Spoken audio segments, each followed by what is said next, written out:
হুজুর আমার বাড়ি ময়মনসিংহ গফরগাঁও। হুজুর আমি আজকে আপনার মসজিদে কেন আসছি জানেননি? কই কেন? হুজুর ট্রেন থেকে যখন নামতাম দেখতাম আমার বাবা ট্রেন স্টেশনে বয়ে রয়েছে। হুজুর আমার হাতের থেকে বাবার টান দিয়ে ব্যাগটা টাইনে লয়ে যাইতো। আমি বলতাম তুমি পাগলামি করে না তো, আমার কাছে দাও। আমার বাবা বলতো আমি তো পাগলই বাবা, আমি তোমার পাগল, তোমার মুখখানা দেখার লেগে রেল স্টেশনে বয়ে রয়েছি। বাবারে আমি আগের থেকে রিক্সা ঠিক করে রাখছি,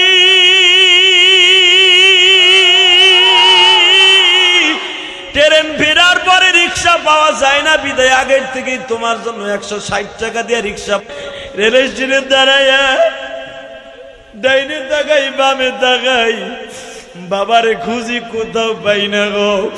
আমার যুবক ভাইরা আমি তোদের দুইটা পাও ধরে বলে যাই গো ভাই, বাবা কিন্তু একটা বট গাছের মতো বাবা, যেদিন এই বট গাছটা মরিয়া কবরে চলে যাবে গো সেই দিন বুঝবা বাবার দরদ বাবা কি ছিল, সেই দিন বুঝবা বাবার দরদ বাবা কি ছিল।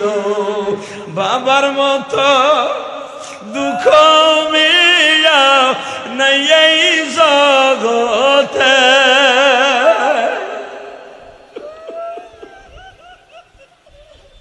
বাবার মতো জনম দুঃখ মিয়া নাই এই জগতে, যে হারাইছ সে বুঝিবা অন্য কি বুঝবে, যা হারাইছ সে বুঝিবা অন্য কি বুঝবে। নবী আমার ইতিম ছিলেন জমিনের মাঝে, আল্লাহু আকবার সুবহানাল্লাহ।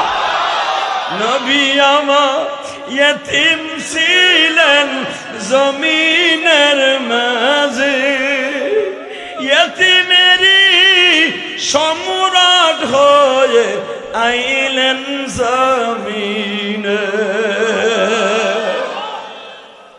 বাবা এখন দিলটা নরম করে কাঁদবা। কার বাবা বরিশাল, কার বাবা দিনাজপুর, রংপুর, ফরিদপুর, মাদারীপুর, কার বাবা চাঁদপুর, বাবা নোয়াখালী, আমি জানি না গো বাজান। এখন শুধু বিনয়ে বিনয়ে কাঁদবার বলবা মালিক বাবার গ্রামের বাড়ি রাইখা আসলাম, ও বাবার কবরের উপরে ঘাস জ্বালায় গেছে, ঘাসটাও পরিষ্কার করার সুযোগ আমার নাই, আমি টাউনে চাকরি করি। আল্লাহ তুমি আমার বাবারে দেখা রাখো, আমার বাবার কবরে জাহান্নামের আগুন দিও না। ও বাবা দুনিয়ায় কত কবর জাহান্নামের আগুনের টুকরা দেখা যায়, ও বাজান কারো কবরে যদি জাহান্নামের আগুন জ্বলিয়াই যায় গো, আরে বাবা কবরে যাইবার পরে 99টা সাপ দিয়ে দিবে, একটা সাপ এতই বিষাক্ত থাকবে গো বাবা। আমি দেখবো এখন আল্লাহর পাগল কয়জন আছে গো বাবা, ওই যে চরমনার মাঠে পাগলগুলো এক একটা লাভ দেয় গো বাবা। কেন লাভ দেয় জানুনি?